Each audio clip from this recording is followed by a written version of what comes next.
Baik, terima kasih Bu Lilin. Assalamualaikum warahmatullahi wabarakatuh. Waalaikumsalam warahmatullahi warahmatullahi wabarakatuh.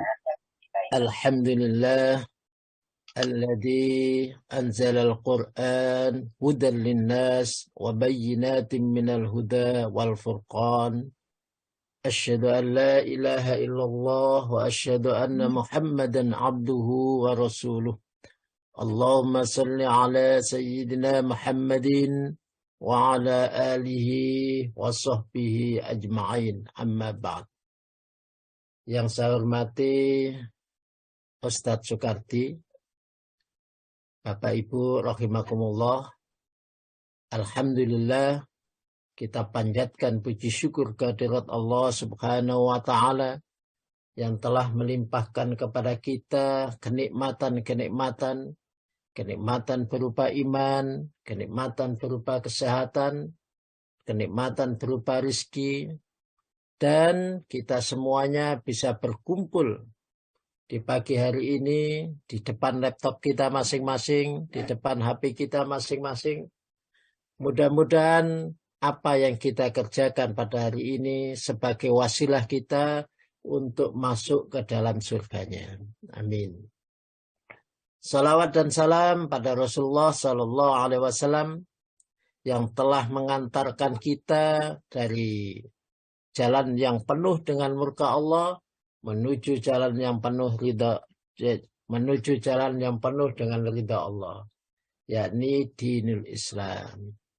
Bapak Ibu rahimakumullah, pada pertemuan yang lalu kita sudah menjelaskan tentang keluarga dan sudah menjelaskan tentang kewajiban kepada sholat.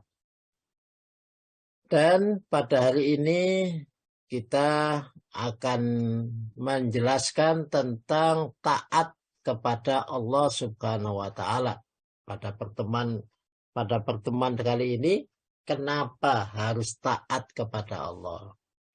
Ya, artinya taat itu tunduk dan patuh. Ya, taat itu tunduk dan patuh. Tidak ada kata tidak. Ya, yang namanya taat kita harus mengikutinya.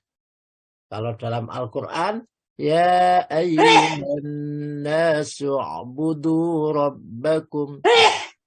Taat pada, ya wahai para manusia, u'budu, taatlah kalian, tunduk dan patuhlah kalian kepada Tuhanmu. Nah, kenapa kepada Allah? Karena Allah itu Rabbul Alamin, yang punya alam semesta, yang menciptakan alam semesta. Kenapa kepada Allah? Karena Allah itu yang menciptakan kita. Dan yang menciptakan apapun yang berhubungan dengan kita. Nah itu. Apapun yang berhubungan dengan kita, itu ciptaan Allah Subhanahu wa ta'ala. Otomatis aturannya harus dari Allah Subhanahu wa ta'ala. Alladzi khalaqakum walladzina min qablikum, yang menciptakan kalian dan menciptakan orang-orang sebelum kalian. Nah, ciptaan sebelum kita dan kita, ya otomatis aturannya dari Allah. Maka ikuti saja aturan Allah. Jangan mengikuti aturan yang lainnya.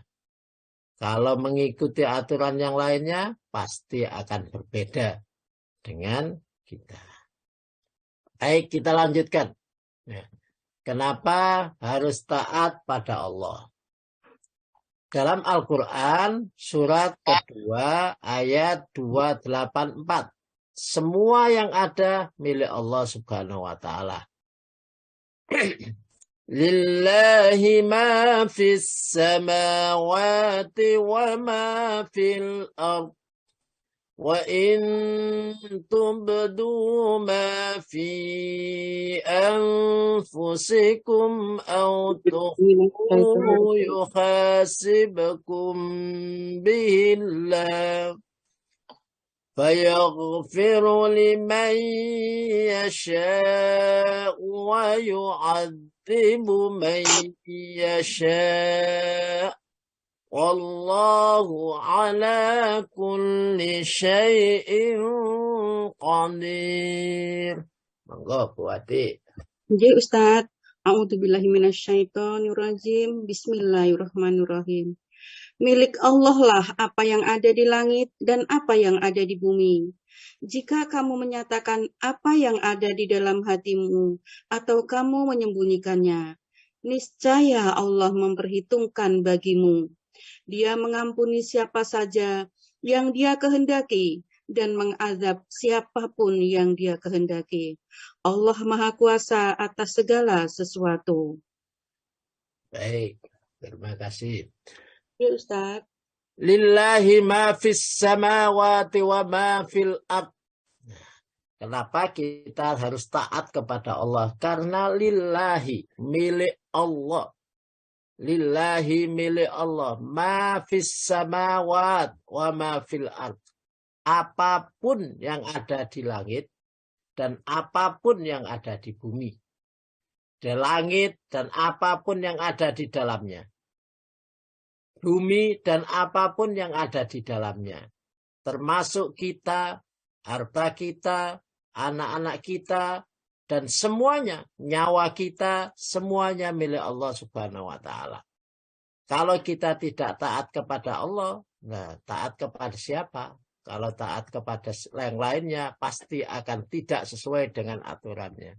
Karena kita milik Allah. Nah, wa in tubtu ma fi anfusikum aw tukfu yuhasibkum billah. Wa in tubtu, meskipun yang ada yang kalian tampakkan, perbuatan yang kita tampakkan ya dari Allah Subhanahu wa Ta'ala. Apapun yang kita tampakkan, ya, rezeki yang kita tampakkan juga dari Allah. Kita punya apa saja kita tampakkan juga dari Allah. Ya, ma fi anfusikum, dari diri kita semuanya dari Allah. Autukfu, atau apapun yang kalian rahasiakan. Ya, apapun yang kalian rahasiakan semua dari Allah Subhanahu wa Ta'ala. Semuanya milik Allah Subhanahu wa Ta'ala. Tidak akan ada yang ketinggalan dan tidak akan ada yang lepas dari penglihatan Allah. Semuanya milik Allah dan tidak lepas dari penglihatannya. Yuhasibukum billah. Yuhasibukum billah. Dari semuanya itu yuhasibkum, kalian semua, kamu semua akan dihisab bihillah oleh Allah Subhanahu wa Ta'ala. Semuanya ada hisabnya, ada perhitungannya. Maka kalau punya apa-apa ya jangan medit-medit karena semuanya milik Allah. Ya, tampakkan ya semuanya milik Allah. Fayaghfiru liman yasha wa yu'adzibu man yasha. Allah Subhanahu wa Ta'ala mengampuni siapa yang dikehendaki.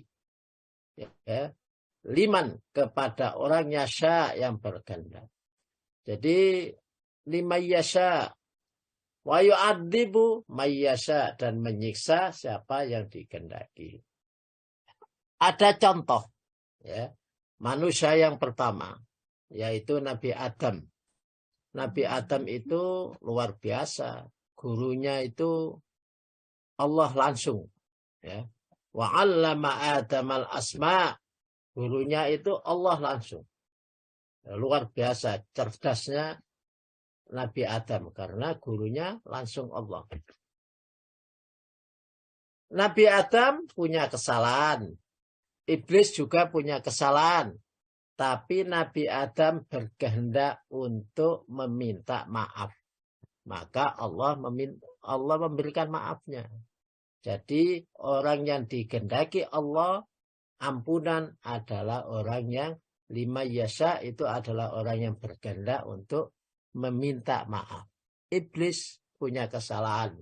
Tapi iblis tidak mau minta maaf. Maka wa yu'adzibu man yasha. Allah menyiksa siapa saja yang dikehendaki. Lah, siapa yang dikehendaki oleh Allah disiksa? Orang yang tidak mau minta maaf. Karena orang yang minta maaf, Allah akan menyediakan Rahman Rahimnya. Allah akan menyediakan ampunannya. Maka kalimat la ilaha illallah itu adalah pintu agar kita diberikan maaf. La ilaha illallah, kalau di dalam Islam, la ilaha illallah Muhammadur Rasulullah setelah Nabi Muhammad. Wallahu, dan Allah ala kulli syai'in, terhadap sesuatu itu qadirun, mampu. Allah itu mampu. Apapun yang dikerjakan dengan alam semesta itu mampu. Innallaha ala kulli syai'in qadir. Nah, itulah kenapa kita harus taat kepada Allah yang pertama. Yang kedua, kenapa kita harus taat kepada Allah? Karena Allah Subhanahu wa ta'ala menciptakan apapun yang ada di bumi itu untuk kita. Ya, untuk kita manusia. Walladzi khalaqa lakum ma fil ardi jami'a thumma istawa ila as-sama'i fasawwahunna sab'a samawat wa huwa bikulli syai'in alim. Monggo. Dialah Allah yang menciptakan segala yang ada di bumi untukmu. Kemudian dia menuju ke langit. Lalu dia menyempurnakannya menjadi 7 langit. Dia maha mengetahui segala sesuatu. Walladzi, dia Allah yang khalaqah, setelah menciptakan. Sudah menciptakan, Allah itu lakum, untuk kalian. Jadi otomatis apa saja ciptaan Allah, apa saja yang otomatis, kalau ciptaan Allah itu otomatis Allah yang mengatur. Maka Allah Subhanahu wa ta'ala memberi aturan kepada kita. Aturannya itu berupa Al-Quran. Nah, aturan itu dibacakan Rasulullah. Dibacakan Rasulullah pada umat manusia. Agar manusia tidak salah jalan. Ya. Maka aturan-aturan itu tidak salah jalan. Ma fil ardi jami'a, apapun yang ada diciptakan oleh Allah, lakum, untuk kalian. Nah, antara yang diciptakan dan antara kepada kita, lah itu ada aturannya masing-masing. Maka setiap orang harus meneliti ini kegunaan untuk apa. Jangan sampai salah guna. Kalau salah guna, otomatis akan berbeda tujuannya. Nah, itu ayat ini diakhiri dengan wa huwa bikulli syai'in alim. Dan dialah, wa huwa, dan dia Allah, bikullin, terhadap sesuatu, syai'in, bikulli syai'in, terhadap setiap syai'in, sesuatu, alimun, maha mengetahui. Jadi di sini menunjukkan kita harus punya ilmunya. Harus mengetahui makhluk ini untuk kita. Tapi makhluk ini gunanya untuk apa? Kalau makanan ini nasi. Nasi itu untuk manusia. Nah, kandungan nasi itu untuk apa? Ya, kita harus tahu supaya tidak kelebihan dan tidak kekurangan. Harus ada ilmunya di situ. Dan apapun ya, harus ada ilmunya. Maka kita harus wajib taat pada Allah Subhanahu wa ta'ala. Yang ketiga, kenapa kita taat kepada Allah? Allah adalah satu-satunya pemilik sifat kebaikan. Ya, namanya Asmaul Husna. Walillahil asma'ul husna fad'u biha wadharul ladhina yulhiduna fi asma'ih sayujzawna ma kanu ya'malun. Allah memiliki Asmaul Husna, nama-nama yang terbaik. Maka bermohonlah kepadanya dengan menyebut Asmaul Husna itu. Dan tinggalkanlah orang-orang yang menyalahartikan nama-namanya. Mereka kelak akan mendapat balasan atas apa yang telah mereka kerjakan. Walillahi, itu milik Allah. Walillahi, dan kepunyaan Allah. Apa yang kepunyaan Allah itu? Asmaul husna. Asmaul husna, nama-nama yang baik. Nama-nama yang baik itu semuanya milik Allah. Fad'uhu biha, maka berdoalah kalian semua biha dengan asmaul husna. Yang saya lihat di dalam beberapa hadis itu doa yang mudah diterima dan tidak mungkin ditolak oleh Allah itu diawali dengan setelah baca alhamdulillah, baca sholawat dan tahmid, maka doanya itu ada la ilaha illallah, kemudian menyebut nama asmaul husna. Nah, maka itu Allah tidak akan pernah menolak doa kita. Nah, walillahil asmaul husna. Allah itu punya nama-nama yang baik. Nah, fungsi dari nama-nama yang baik itu fad'uhu biha. Berdoalah kalian dengan asmaul husna. La ilaha illallah anta razzaq. Ya Allah, tidak ada Tuhan selain Engkau. Engkau adalah Razzaq, yang maha memberikan rezeki. La ilaha illallah antal ghani. Engkau adalah yang maha kaya. Yang maha kaya itu artinya dia punya, tapi dia tidak butuh. Allah itu punya segalanya, dan Allah tidak butuh segalanya. Allah punya segalanya yang kita butuhkan, dan Allah tidak butuh segalanya itu. Saya kasih contoh. Kita butuh rezeki. Kita tinggal minta kepada Allah, karena Allah yang punya. Dan Allah tidak butuh. Maka pasti Allah tidak butuh itu pasti memberikan kepada kita. Allah punya kesembuhan yang kita minta. Ya, Allah punya kesembuhan yang kita minta. Maka Allah punya, maka kita harus berdoa. Berdoalah kepadanya. Dan Allah tidak butuh, pasti dia akan memberikannya. Wadharul ladina yulkhiduna fi asma'ih. Dan tinggalkanlah oleh kalian alladina, orang-orang yang yulkhiduna, menyalahgunakan fi asma'ih, dalam namanya. Ya, dalam namanya. Maka jangan sampai orang yang salah menggunakan nama, ya, menjadi syirik, menjadi musyrik, lah tinggalkan itu. Sayyid Zauda, pasti Allah akan membalas maka nu ya'malun, dan apa saja kamu sekalian ya'malun, mengerjakan. Kalau kalian mau berdoa, maka Allah pasti akan membalas doa-doa kalian. Kalau kalian mau berdoa, kalau kalian tidak mau berdoa, itu berarti manusia yang sombong. Manusia yang sombong itu manusia yang tidak mau berdoa kepada Allah. Dalam Al-Baqarah disebutkan bahwa Allah Subhanahu wa Ta'ala pasti akan membalas doa jikalau mau berdoa. Sebagaimana ayatnya, wa idza sa'alaka 'ibadi anni fa inni qarib.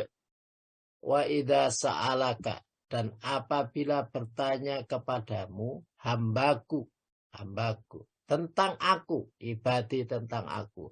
Berarti kalau orang itu bertanya kepada Allah, ya Allah, di mana engkau ya Allah? Wa idza sa'alaka ibadi anni fa inni qarib, maka jawablah saya dekat. Saya dekat. Ya, itu jawabannya, saya dekat. Saya dekat. Di mana Allah? Jawab aja saya dekat, karena ayatnya begitu. Fa idza sa'alaka ibadi anni fa inni qarib. Nah, ujibu da'watad da'i idza da'an. Allah Subhanahu wa Ta'ala akan mengijabahi semua manusia yang apabila ada syaratnya, idza da'an, apabila dia mau berdoa.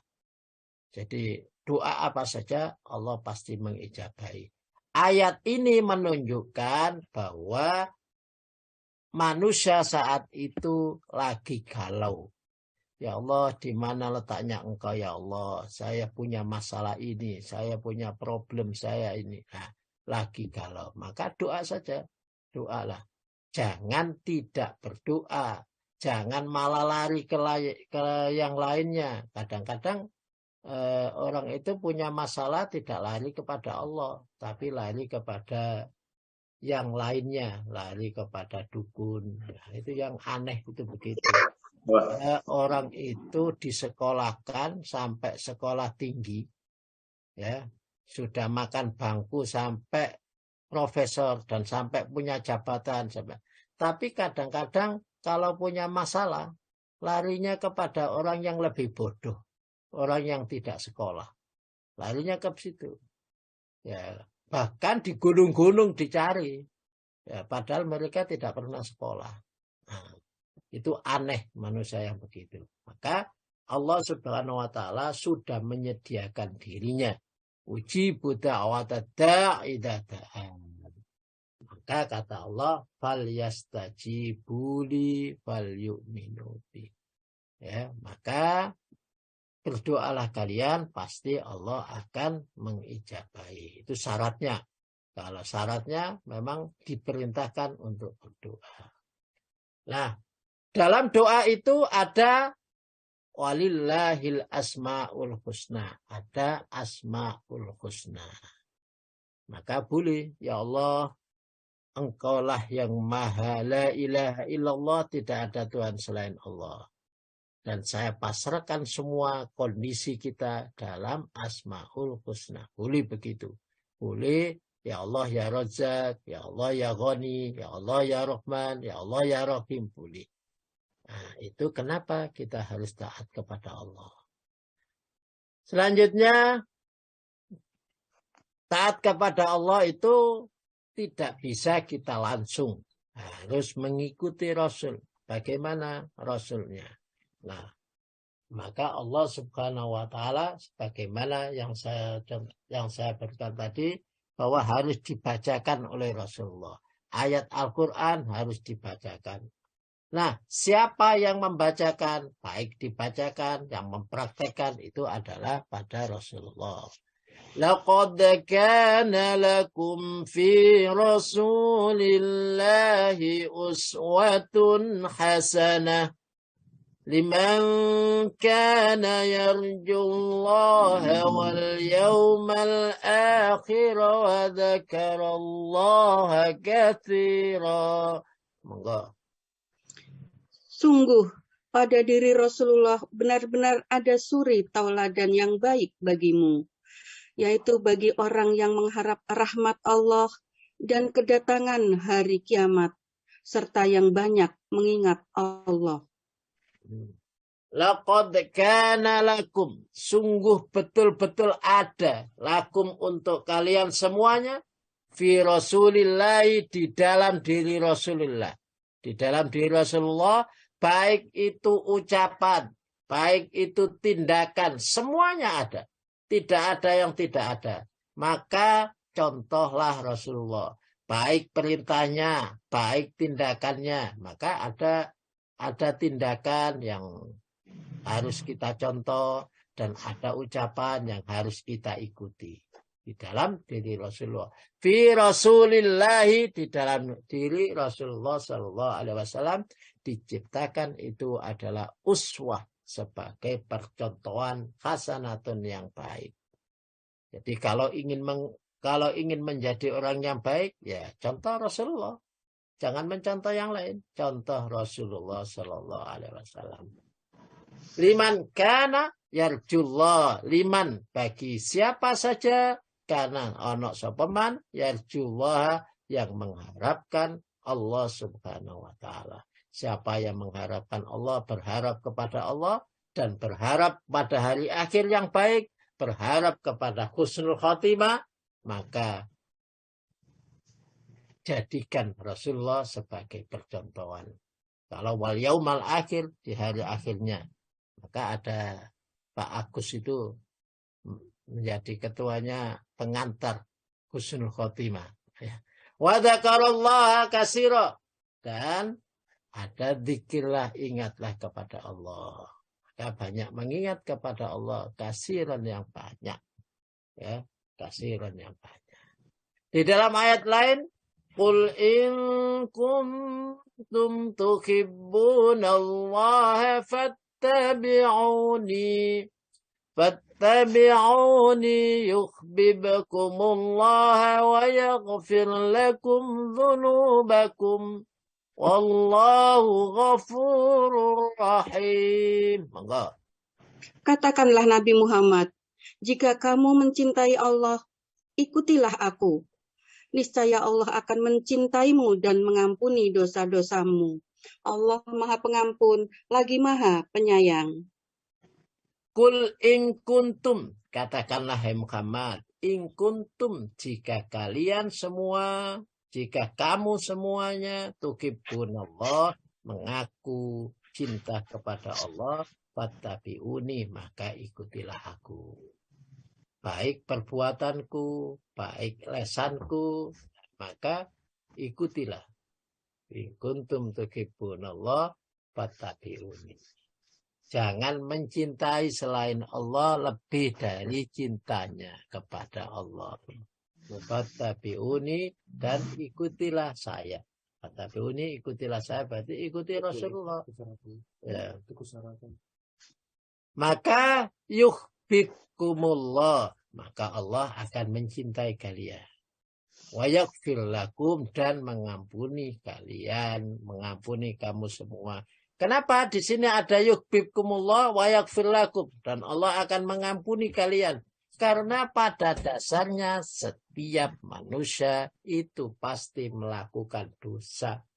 Tidak ada manusia yang tidak berdosa. Maka Allah Subhanahu wa taala menyediakan ampunannya dunubakum untuk kalian semua. Menyediakan ampunan Allah. Termasuk mau puasa ini. Allah Subhanahu wa taala menyediakan sarana untuk mengampuni segala dosa-dosa manusia dan untuk memberikan memberikan segalanya untuk manusia. Wallahu, dan Allah ghafurun, itu maha pengampun, dan rahim, maha kasih sayang. Makanya Allah Subhanahu wa taala di dalam ayat ada sami'na wa ata'na. Sami'na wa ata'na itu tidak putus hanya di situ saja, tapi belakangnya ada ghufranaka. Ya, ghufranaka. Sami'na wa ata'na, apapun perintah Allah kita katakan sami'na wa ata'na. Tapi karena kita manusia tidak mungkin bisa melaksanakan semuanya perintah Allah, maka ghufranaka, ya Allah maafkan kami. Ya Allah maafkan kami. Allah sudah menyediakan ampunan. Karena itu manusia harus menyadari siapa dirinya. Dalam hadis pertama, dalam kitab Riyadhus Shalihin, kalau kita taat kepada Allah, mulai kemarin itu, mulai dari sholat, maka sekarang yang lain, yang kecil-kecil, yang kita anggap remeh, tapi kita harus melaksanakannya. Haddatsana Adam, haddatsana Syu'bah, haddatsana Muhammad ibnu Ziyad.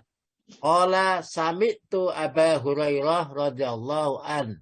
Qala akhadal Hasan ibnu Ali radhiyallahu anhuma tamratan min tamris sadaqah. Faja'ala fi summa qala faqala an-nabi sallallahu alaihi wasallam kih liyudrakaha amma sa'arta anna la na'kula as-sadaqah. Monggo diartikan. Ya Ustaz. Telah menceritakan kepada kami Adam, telah menceritakan kepada kami Syu'bah, telah menceritakan kepada kami Muhammad bin Ziyad berkata, aku mendengar Abu Hurairah radhiyallahu anhu berkata, suatu hari Al-Hasan bin Ali radhiyallahu anhuma mengambil kurma dari kurma-kurma sodakoh atau zakat, lalu memasukkannya ke dalam mulutnya. Maka Nabi Shallallahu Alaihi Wasallam bersabda, "Hei, hei," maksudnya supaya ia membuangnya dari mulutnya. Selanjutnya beliau bersabda, tidakkah kamu menyadari bahwa kita tidak boleh memakan zakat? Melemparkannya, lihat. Akhadal Hasan telah mengambil Hasan bin Ali, anaknya Ali bin Abi Thalib, cucu Rasulullah Sallallahu Alaihi Wasallam. Nah, radhiyallahu anhuma, mudah-mudahan Allah Subhanahu Wa Taala meridhoi anhuma keduanya, baik Hasan maupun Ali. Akhoda mengambil tamrotan. Hasan mengambil tamrotan, satu kurma. Min tamris sodako, dari kurma-kurma sedekah. Jadi Ali ada kurma sedekah itu ternyata satu buah diambil oleh Hasan. Faja'alaha fihi. Maka menjadikan Hasan itu di dalam kurma itu di dalam mulutnya, memasukkan ke dalam mulutnya. Ini menunjukkan bahwa untuk pengetahuan bahwa harus paham bahwa keluarga Nabi tidak boleh makan dari sedekah, tidak boleh mengambil sedekah. Itu keluarga Nabi. Boleh mengambil dari hadiah, boleh mengambil dari harta rampasan perang, juga boleh. Tapi kalau ini sodako, maka tidak boleh. Maka habaib itu tidak boleh mengambil uang sodako, tapi mengambil uang yang namanya hadiah boleh. Kalau dikasih hadiah, boleh. Tapi kalau ngasih sodako, dia tidak boleh untuk mengambilnya. Nah, maka kalau sedekah kepada para habaib itu harus ditanya. Para habaib itu harus ditanya, ini uang sedekah atau uang hadiah, atau uang yang lainnya. Uang zakat, uang sedekah, Nabi dan keluarganya tidak boleh mengambilnya. Summa qala, kemudian berkata Rasulullah, faqala Nabi, dan berkata. Summa qala, kemudian berkata Abu Hurairah, faqala Nabi, dan berkata Rasulullah sallallahu alaihi wasallam, kih, hai, ya, bahasa Indonesianya hai.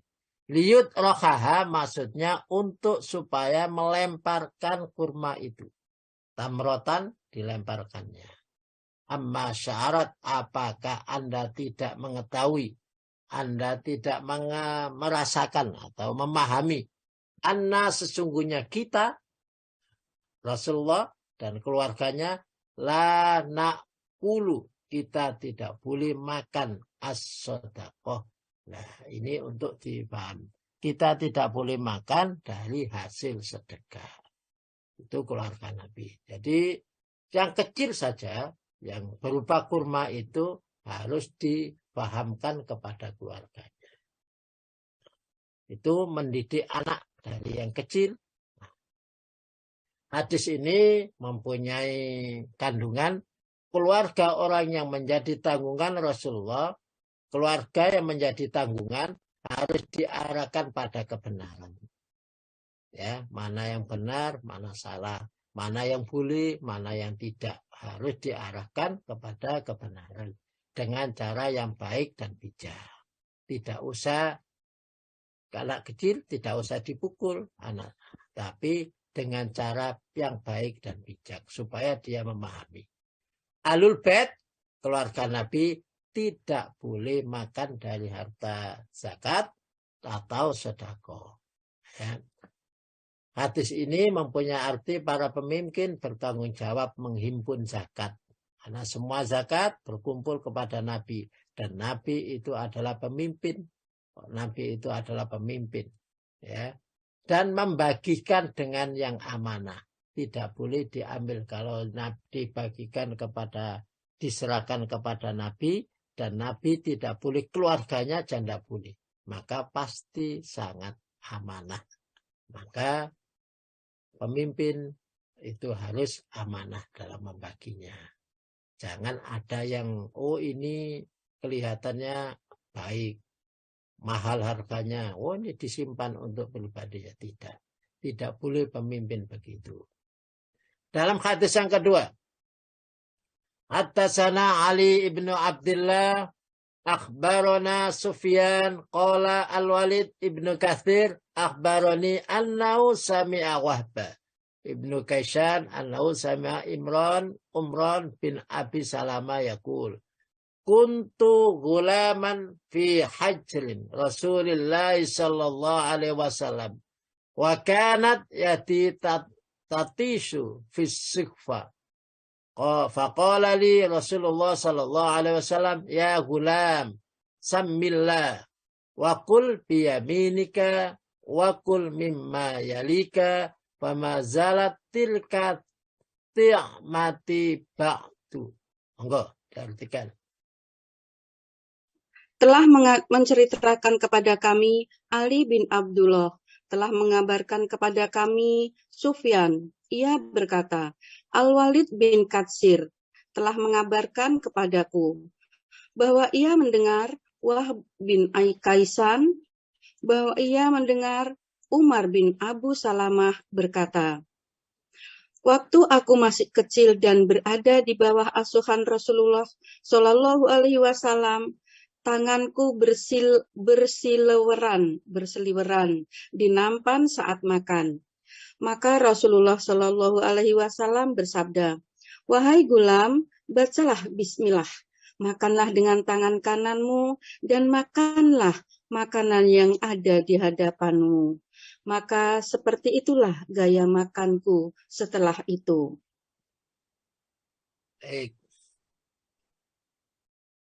Kuntu hulaman fi hijri Rasulillah. Kuntu saya berada gulaman, pemuda itu. Kuntu gulaman, saya adalah seorang pemuda. Fi hijri Rasulillah, di dalam kamar Rasulullah. Ada yang mengatakan gulam itu anak kecil. Di kamar Rasulullah Sallallahu Alaihi Wasallam. Wa kanat yati, dan ada di tanganku tatisu fi sukfa, makanan-makanan yang ada di tampan. Ya. Jadi kalau ada di tampan itu, tangannya mengambil, berseliweran tangannya itu mengambil. Maka Rasulullah Sallallahu Alaihi Wasallam mengatakan kepadaku, kata gulam. Rasulullah Sallallahu Alaihi Wasallam mengatakan, sammillah, ya gulam, sammillah. Wahai gulam, wahai anak kecil atau wahai pemuda, sebutlah nama Allah. Ya, sebutlah nama Allah dan wakul biyaminik, dan makanlah dengan tangan kanan. Ya, ini menunjukkan kita makan harus dengan tangan kanan. Nah, dengan berbagai macam alasan, ada orang yang tidak mau makan dengan tangan kanan itu ya alasan kidal, alasan macam-macam. Ya, tapi perintahnya wakul biyaminik. Ya, makanlah dengan tangan kanan. Berarti mulai kecil harus dilatih dengan tangan kanan. Tidak boleh tidak. Ya, maka tidak ada alasan ini kidal, nggak bisa. Buktinya tangan kanannya tidak digunakan, ya kalau makan ya tangan kanan. Wakul, dan makanlah mimma yalika, apapun yang ada, yalika, yang ada di sisimu, yang dekat. Ya, jadi jangan mengambil makanan yang jauh. Makan yang ada di sisi kita. Kecuali dengan izin. Ya, izin lain. Bama zalatil katik mati. Bama zalatil katik mati. Maka seperti itulah tikmati ba'da. Jadi jangan mengambil yang jauh. Makanan yang jauh. Nah, begitulah Rasulullah SAW telah memberikan pelajaran kepada kita semua. Pelajaran kepada gulam. Jadi pelajaran kepada kita semua bagaimana tata cara makan. Yang pertama, baca bismillah. Yang kedua, makan dengan tangan kanan. Yang ketiga, ambil makanan yang terdekat. Ya, ambil makanannya terdekat. Dalam hadis ini mempunyai kandungan mengajarkan akhlak yang mulia dan mengarahkan anak kepada kebaikan. Adalah wajib. Mengajarkan akhlak adalah wajib. Akhlak kepada anak adalah wajib. Terutama kepada keluarga kita, kepada anak kita, ya, hukumnya wajib. Dan di antara adab ketika makan ada memulai dengan membaca basmalah, memakan dengan tangan kanan, ya, dan tidak mengambil makanan yang letaknya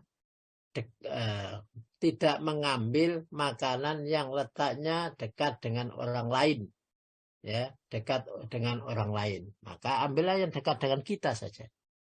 Itu kenapa kita harus mengajarkan kebaikan-kebaikan, ya, kepada keluarga kita untuk taat kepada Allah dan mengikuti Rasulullah. Nah, para sahabat selalu berusaha untuk mencontoh Rasulullah. Ya, maka jika kalian mencintai Allah, maka contohlah Rasulullah. Ikutilah apa kataku. Hadis yang ketiga, ya, karena di bab 38 ini hadisnya hanya ada 5. Ya, hadisnya ada 5. Qala Nabi sallallahu alaihi wasallam, kullukum ra'in wa kullukum mas'ulun. Fal imamu ra'in wa huwa mas'ulun. Farujulu ra'in ala ahlihi wa huwa mas'ulun. Wal mar'atu ra'iyatun ala baiti zawjiha wa hiya mas'ulatun. Wal abdu ra'in ala mali sayyidihi wa huwa mas'ulun. Ala fa kullukum ra'in wa kullukum mas'ulun. Monggo. Telah menceritakan kepada kami Abu Nu'man, telah menceritakan kepada kami Hamad bin Zaid, dari Ayub, dari Nafi, dari Abdullah, ia berkata, Nabi Shallallahu Alaihi Wasallam bersabda, setiap kalian adalah pemimpin, dan setiap kalian akan dimintai pertanggungjawabannya. Seorang laki-laki adalah pemimpin atas keluarganya, dan ia akan dimintai pertanggungjawabannya. Seorang wanita adalah pemimpin atas rumah suaminya, dan ia pun akan dimintai pertanggungjawabannya. Dan seorang budak juga pemimpin atas harta tuannya, dan ia juga akan dimintai pertanggungjawabannya. Sungguh setiap kalian adalah pemimpin, dan setiap kalian akan dimintai pertanggungjawabannya. Baik. Qala Nabi bersabda sallallahu alaihi wasallam, kullukum, setiap kalian itu ra'in. Ya, kullukum ra'in, setiap kalian adalah pemimpin. Tidak ada yang tidak pemimpin, semuanya adalah pemimpin. Minimal adalah pemimpin pribadi kita sendiri. Kita memimpin diri kita. Memimpin untuk waktunya sholat, bagaimana? Nah, dipimpin diri kita. Wa kullukum, dan setiap kalian itu mas'ulun, pasti dimintai pertanggungjawaban atas apa yang dipimpin. Fal imam, maka utawi imam itu ra'in, pemimpin. Bahwa mas'ulun, dan dia dimintai pertanggungjawaban. Jadi imam itu pemimpin masyarakat dan dimintai pertanggungjawaban atas semua yang dikerjakannya, atas semua yang dipimpinnya. Kalau ada masyarakatnya yang tidak bisa makan, ya pemimpin itu dimintai pertanggungjawaban. Kalau ada masyarakatnya yang berbuat dosa, pemimpin itu akan dimintai pertanggungjawaban. Sampai pernah Umar itu ada musibah langsung ditanya, gubernurnya ditanya, ada kejahatan apa atau ada maksiat apa yang dikerjakan pada pendudukmu sehingga Allah Subhanahu wa taala mendatangkan musibah ini. Nah, berarti dimintai pertanggungjawaban.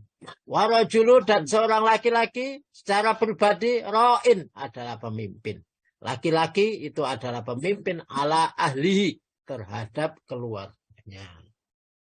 Jadi pemimpin terhadap keluarganya, wawa mas'ulun, wawa, dan rajul, laki-laki itu mas'ulun, akan dimintai pertanggungjawabannya. Ya, laki-laki dimintai pertanggungjawaban terhadap semua yang dipimpin. Ada istrinya, ada anaknya, ya dimintai pertanggungjawabannya. Wal mar'atu, dan utawi wanita, wal mar'atu, dan wanita itu ra'iyatun. Dia juga adalah pemimpin ala baiti zaujiha, terhadap rumah anak-anak, terhadap rumah suaminya. Ya. Pemimpin terhadap rumah suaminya, bertanggung jawab, wa ya mas'ulun, dan dia dimintai pertanggungjawabannya. Wal abdu, dan budak itu ra'in, juga pemimpin. Pemimpin terhadap apa? Ala mali sayyidihi, terhadap harta benda sayyidnya, tuannya. Nah, budak juga wawa mas'ulun, dan dia dimintai pertanggungjawaban.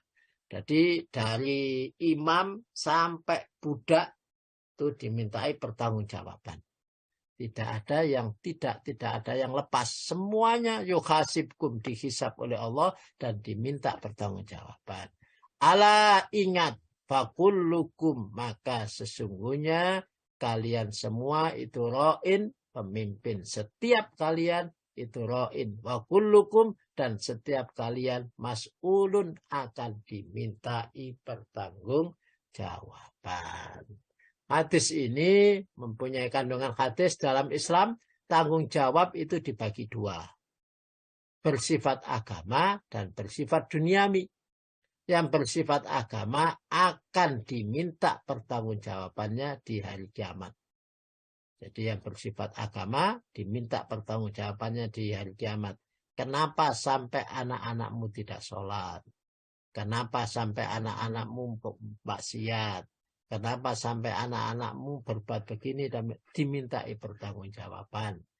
Kamu secara pribadi juga dimintai pertanggungjawaban. Kenapa kamu sudah tahu ini yang benar, ini yang salah, kamu melaksanakan yang salah? Kenapa? Dimintai pertanggungjawaban. Tidak ada yang lepas.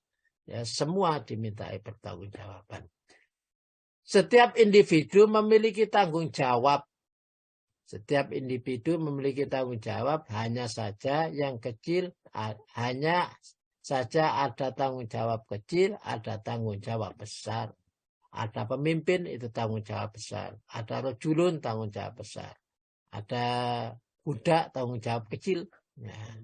Maka ada kecil dan ada besar, semuanya adalah diminta pertanggungjawaban.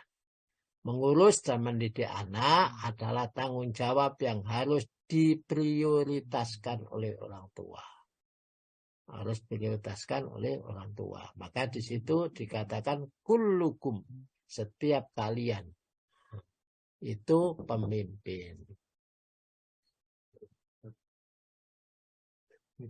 Tadi. Hadis yang keempat. Qala Rasulullah sallallahu alaihi wasallam, muru abna'akum bis salat li sab'i sinin wadribuhum 'alayha li ashri sinin wa fariqu bainahum fil madaji wa idza ankaha ahadukum 'abda aw ajira fala yandurunna ila syai'in min auratihi fa inna ma asfala min suratihi ila rukbatihi min rukbataihi min aurati. Monggo diartikan.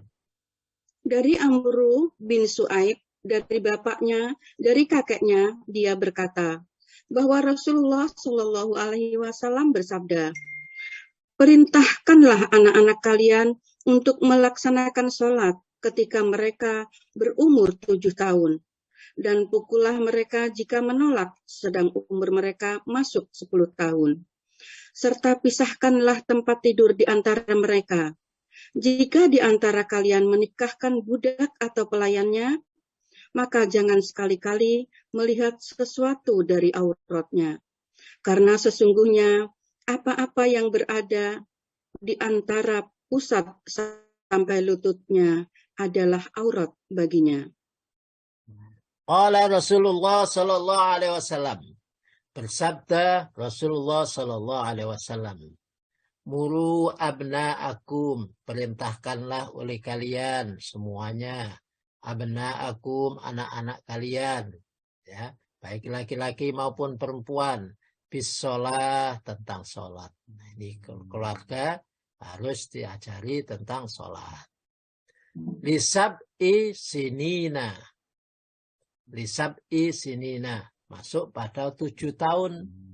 7 tahun. Untuk yang berumur 7 tahun. Maka sudah diperintahkan sholat. Ya.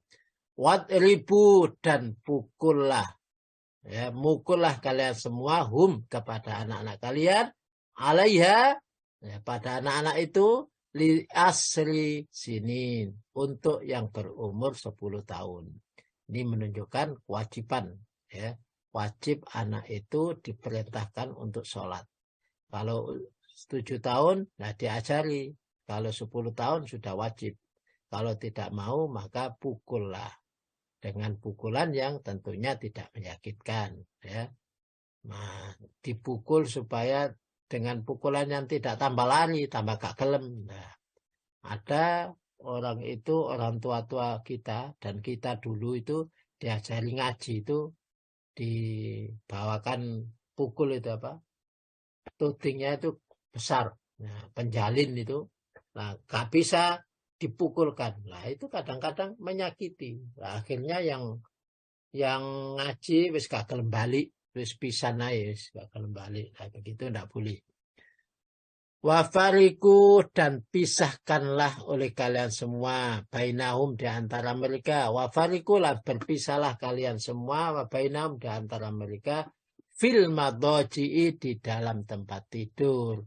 Dan berpisahlah kalian. Beda-bedakan, jangan dicampur dalam tidurnya. Ya, laki-laki sendiri, perempuan sendiri. Nah, kalau bisa, nah, di tempat tidur itu satu-satu. Ya, jangan dikumpulkan jadi satu. Ya, tuh. Laki-laki dan perempuan, apalagi. Ya, laki-laki sendiri, perempuan sendiri, kalau bisa di sendiri-sendiri.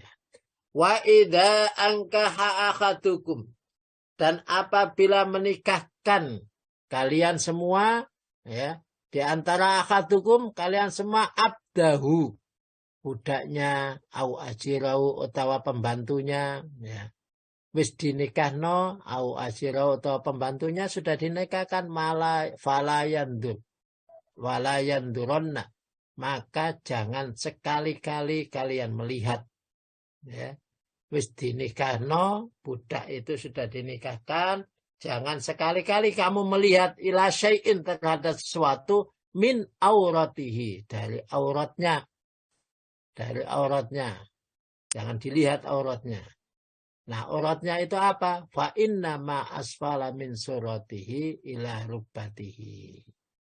Yang lebih sesungguhnya ma asfala, apa saja yang lebih rendah, min suratihi, lebih rendah atau bawah daripada pusar, ila rubbatihi, ya.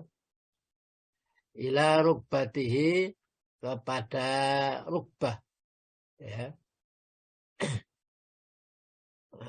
Pusar dan lutut, la rubbati, kepada lututnya, rubbataihi, dua lutut, itu adalah dari auratnya. Jadi kalau ada sudah dinikahkan, ya, meskipun anak sudah dinikahkan, jangan sekali-kali melihat auratnya. Maka menutup aurat itu adalah penting. Ya, supaya tidak dilihat, jangan sekali-kali auratnya dibuka. Kalau dibuka itu menyebabkan yang lain itu melihat. Nah, maka kewajiban kalau diantara yang tidak ditutup aurat, kewajiban kita fala yandurna, janganlah kalian sekali-kali melihat. Ya, kalau melihat sekali, ya mungkin ada yang mengatakan sekali itu rezeki dan untuk seterusnya tidak. Jangan melihat yang matanya ditutup tapi terbuka. Ya, dengan tutupannya tangannya terbuka. Jangan begitu. Ya. Nah, hadis ini mempunyai kandungan arti kewajiban bagi orang tua untuk menyuruh anak-anaknya mengerjakan sholat. Mengerjakan sholat. Umur 7 tahun, umur 10 tahun. Bahkan jika tidak mau mereka bisa dihukum. Ya, dipukul atau dihukum, gak dikei duit, gak dikei sangu, dan lain sebagainya. Pada orang tua harus menjauhkan anak-anaknya dari hal yang memancing nafsu birahi. Ya, maka harus dipisah tidurnya. Ya, jangan sampai memancing hal-hal yang memunculkan birahi, terutama pada usia puber. Dalam usia 7 tahun, anak sudah diajarkan untuk sholat dan membedakan mana yang benar dan mana yang buruk. Dan apabila ada tambahan, dan apabila sudah menikah, sudah dinikahkan, maka jangan sekali-kali kalian melirik auratnya. Tuh, supaya tidak memunculkan birahi. Nah, hadis kelima, hadis terakhir, ya, hadis terakhir. Haddatsana Harmalah ibnu Abdul Aziz bin Arabi bin Sabbar bin Mu'bad al-Juhaina. Haddatsani Ammi Abdul Malik bin Rubai qala Rasulullah sallallahu alaihi wasallam allimu as-sabiyah as-salat ibna sab'in sinina wadribuhu alaiha ibni asar. Enggak diartikan. Mulai Rasulullah saja. Rasulullah bersabda. Rasulullah Shallallahu Alaihi Wasallam bersabda, ajarkan anak kecil sholat saat berumur 7 tahun dan pukullah karena mereka meninggalkan saat berumur 10 tahun. Rasulullah Shallallahu Alaihi Wasallam bersabda, alimu, ajarkanlah oleh kalian as-sobi, anak kecil, as-solata, ing sholat. Ajarkanlah anakmu untuk sholat. Ibna sab'i sinin. Anak itu jikalau berumur 7 tahun.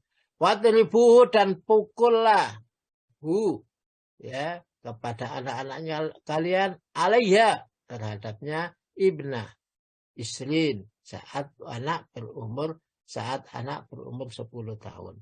Kalau 10 tahun ya sudah dipaksa. Bagaimana supaya bisa sholat? Ya, dipaksa untuk melaksanakan sholat. Kalau umur 7 tahun, ya diajari wadribu. Nah, umur 10 tahun ya dipukul. Satu, ada alimu dan ada adribu. Alimu itu sudah berumur 7 tahun, diajarkan siapa caranya supaya bisa sholat. Wadribu, dan dipukul, nah saat berumur 10 tahun.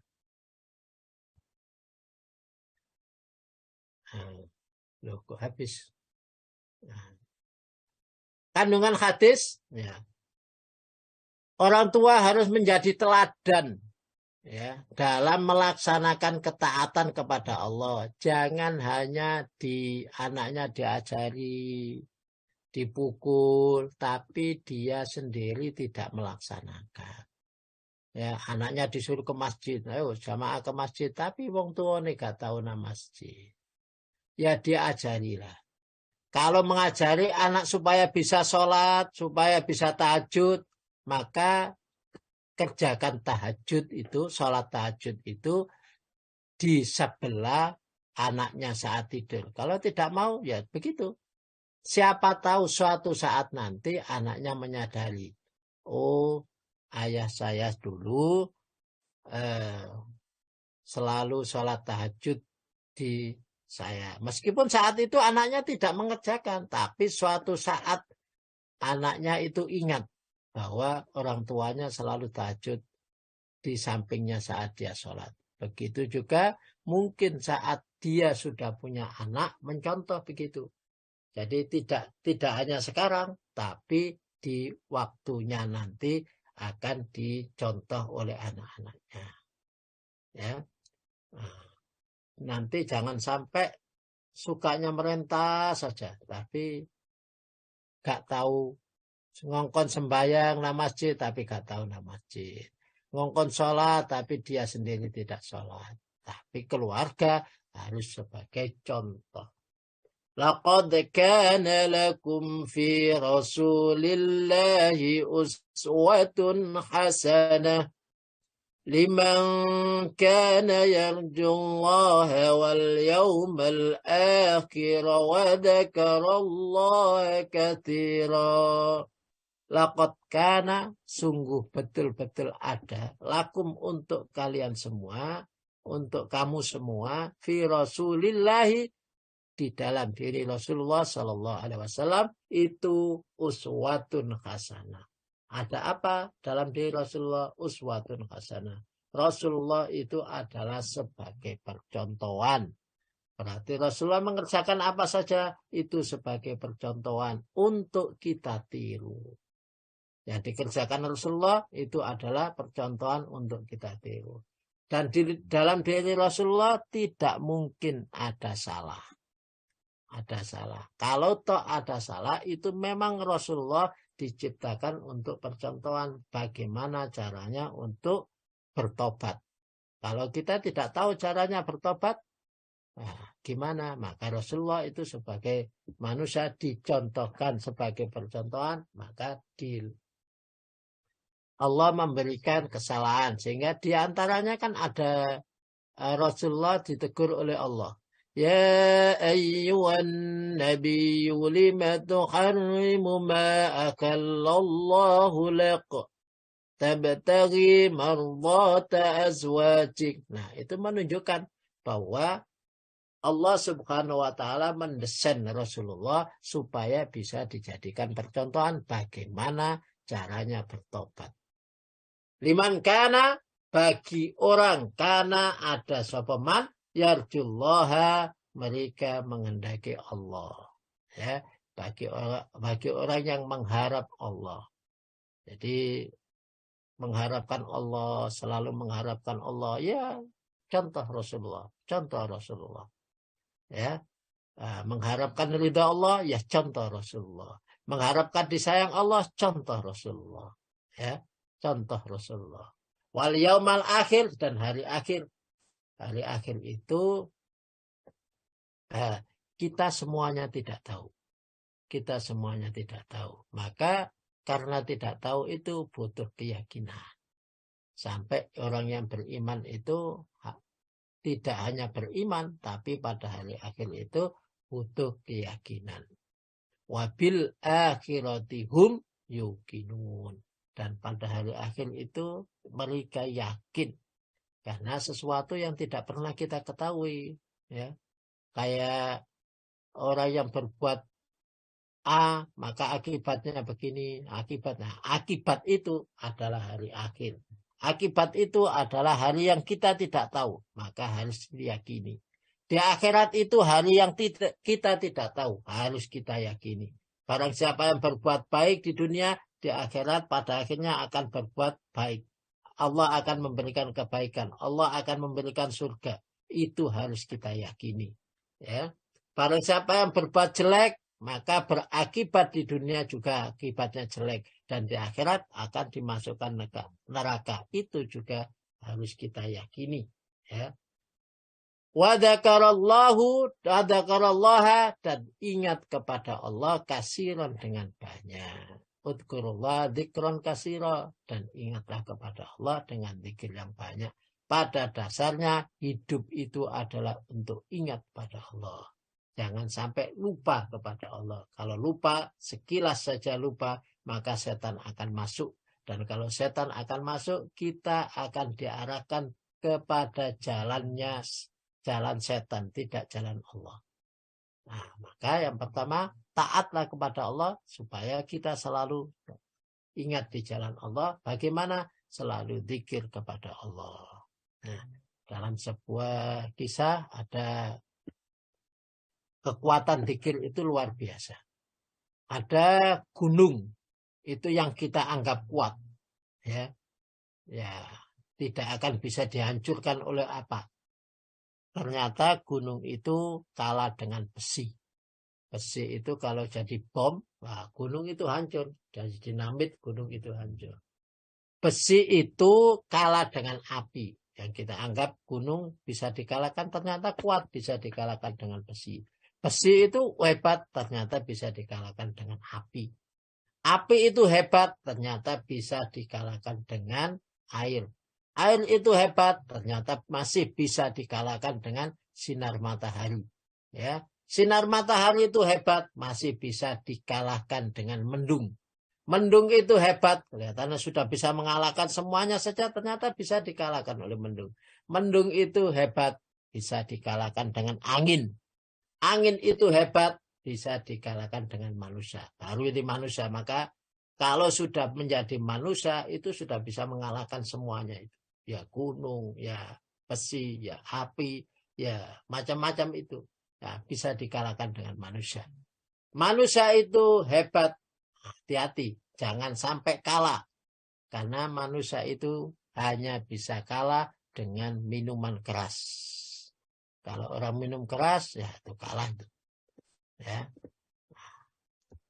Minuman keras itu kalah, bisa dikalahkan dengan tidur. Ya, kalau sudah tidur, ya sudah selesai. Ya, tidur, hilang semua pikiran dan tidur. Tidur itu hebat, ya. Maka bisa dikalahkan dengan pikiran. Pikiran. Kalau orang berpikir, punya pikiran, punya masalah, ya, pikirannya mumet, nah maka tidak bisa tidur, gelebak-gelebak aja. Ya. Terakhir, ya, orang pikiran itu bisa dikalahkan dengan zikir kepada Allah. Ingat kepada Allah, maka dipasrahkan kepada Allah, semuanya Allah Maha Kuasa, Allah Maha segala-galanya, maka orang itu kekuatan zikir itu luar biasa. Maka orang selalu ingat kepada Allah, itu berarti orang yang luar biasa. Segalanya bisa dikalahkan oleh manusia, dan manusia itu apabila digabung antara manusia dan zikir kepada Allah, maka dia akan menjadi manusia yang luar biasa. Ingat kepada Allah. Dan zikir yang paling besar, puncaknya itu adalah sholat. Bapak Ibu rahimakumullah, sampai sekian dulu pertemuan kita pagi hari ini. Monggo saya kembalikan kepada Bu Ririn.